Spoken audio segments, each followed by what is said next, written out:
5월 16일 복된 이 아침 하나님께서 우리에게 주시는 귀한 말씀은 민수기 29장 12절에서 40절의 말씀입니다.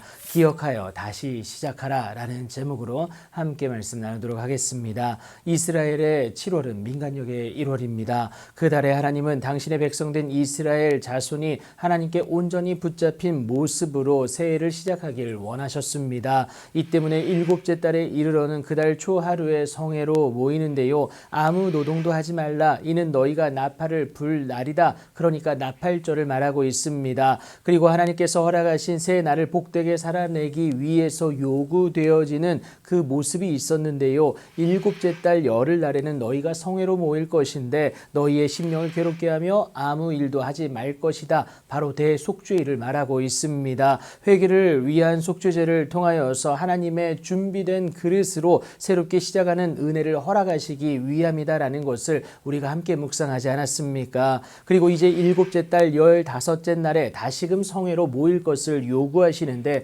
바로 초막절입니다. 대속죄일로부터 겨우 5일이 지난 날이지만요. 이 또한 지켜낼 것을 요구하시는데 선택이 아니라 의무이다라는 겁니다. 그리고 이 기간 동안만큼은 야외에서 초막 생활을 해야 했습니다. 또한 이전과 마찬가지로 아무 일도 하지 않아야 된다라는 거예요. 그러니까 생계를 위한 일체의 행동을 잠시 멈춤으로 인하여서 하나님의 은혜를 기뻐하며 그와의 교제를 가질 것에 대한 권고인 것을 우리가 알 수가 있습니다. 그리고 특별히 요구되어지는 것이 이래 동안 여호와 앞에 절기를 지킬 것을 말씀해 주시는데요. 날수로는 8일입니다. 하루로 끝날 초막절이 아니다라는 것이죠. 만 7일 동안 초막을 짓고 생활하면서 출애굽 당시의 광야 생활을 회상함으로 인해 모든 상황을 인도하신 하나님께 감사하는 기간이다라는 겁니다. 여하튼 이제 각 날마다 무엇을 어떻게 해야 할지를 말씀해 주시는데요. 오늘 본문 13절부터 34절까지 첫 번째 날부터 일곱째 날에 대해서 각기 날마다 어떤 제물을 어떻게 드려야 되는지를 분명히 말씀해 주고 계십니다.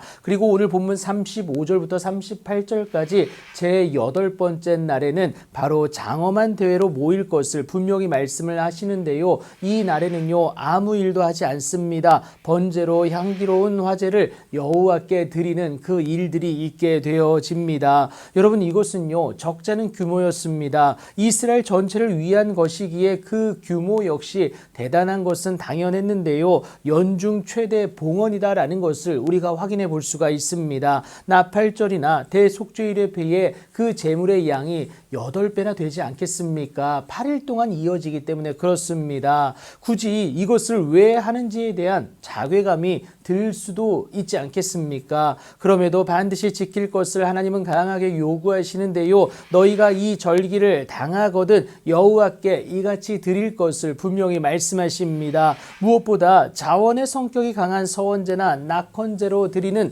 번제와 소제, 전제, 화목제 외에 드릴 것을 요구하고 계시는데요. 철저한 구분이 있기를 원하셔서 저와 여러분에게 말씀하셨다라는 겁니다. 겸하여 드릴 것이 아니다라는 거죠. 온전히 받으시길 원하는 하나님의 마음을 우리가 발견할 수 있습니다. 이렇게까지 하시는 이유가 이로 인하여서 저와 여러분이 새로운 시작을 기대할 수 있기 때문이고요. 그래서 중요하다라는 겁니다. 그런데 여러분 이 마음을 갖는 것이 참 어렵습니다. 하지만 중요하다라는 거예요. 마음만 있으면 길은 반드시 보이기 때문에 그런데요. 하나님 보여주시는 피할 길이다라는 겁니다. 어떠한 문제적 상황에서도 하나님의 은혜로 말미암아 이겨낼 수 있는 그 피할 길입니다. 하지만 그 마음이 무너지고 그래서 그 마음이 상실되어지면요. 그저 길이 아니라 그저 핑계만 보인다라는 거예요. 그러니 지난날 하나님께서 우리를 어떻게 도와 여기까지 오게 하셨는지를 여러분 꼭 기억하시고 하나님 앞에 나아갈 수 있는 은혜를 누리셔야 합니다. 이 분명한 사실을 기억하여 다시금 하나님을 향하여 내 마음을 새롭게 하고 하나님의 뜻대로 나아갈 수 있어야 합니다. 그리할 때에야 하나님으로 말미암는 그 임마누엘의 은혜가 저와 여러분의 삶 가운데 가득 넘쳐 흘러날 것이기 때문에 그렇다라는 것 여러분 꼭 기억하시기 바랍니다. 그 놀라운 은혜와 능력의 주인공으로 일어서실 수 있는 여러분들의 귀하고 복된 오늘이 되길 예수님의 이름으로 축복합니다.